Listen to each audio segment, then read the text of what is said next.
Hi, my name is Marie Bostwick, and my next novel, ESME CAHILL Fails Spectacularly, will be released on May 30th, 2023 from William Monroe. Let me tell you a little bit about the book. ESME CAHILL Fails Spectacularly tells the story of two talented young women from different eras, each of whom are struggling with setbacks and self-doubt as they try to carve out a life and living for themselves as an artist. The first is ESME CAHILL.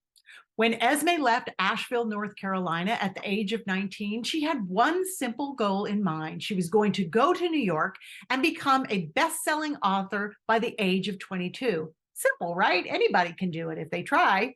Well, after 268 rejections, Esme discovers that it's a little trickier than she thought it would be. At this point, she just needs a job. But you know what? She also really just wants to feel like she's good at something again.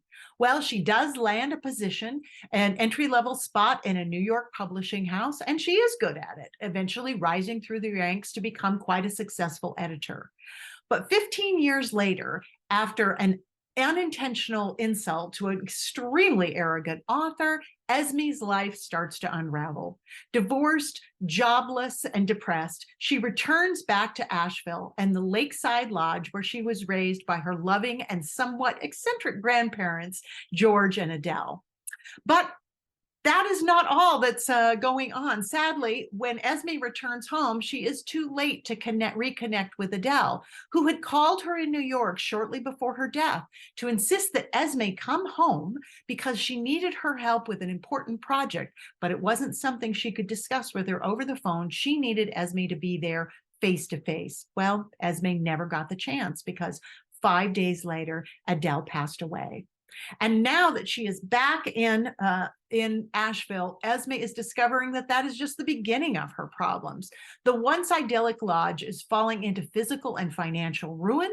Her beloved grandfather, George, is beginning to lose his memories, and her relationship with her reckless ex-con mom, Robin, is just as fraught as it ever was. So given all that's going on and all that's at stake, her family's legacy, her grandfather's health, and her own livelihood, Esme could probably be forgiven for forgetting about Adele's last request. But it soon becomes very clear that Adele has not forgotten.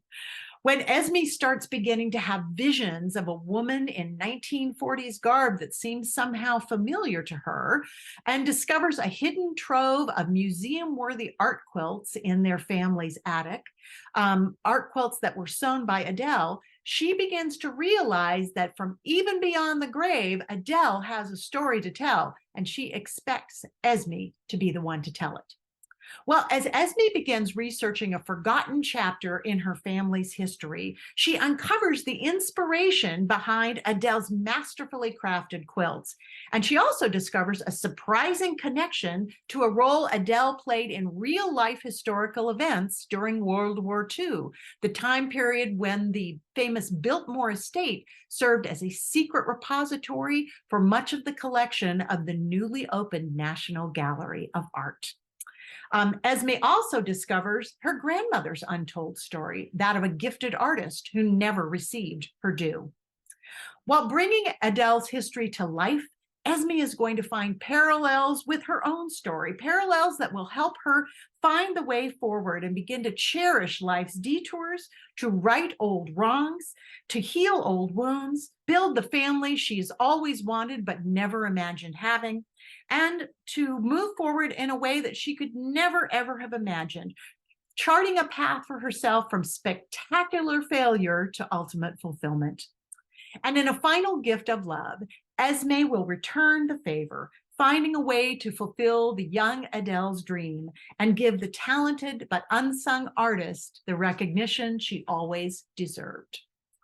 Well, much to my surprise, this is my 20th novel, and I have packed everything I have learned over 2 decades of writing into it. It has got history, it has got humor, it has got family and meaning, it has got quirky characters that you cannot help root for, a little bit of magic, just a touch of romance, and a connection to intriguing real-life historical events.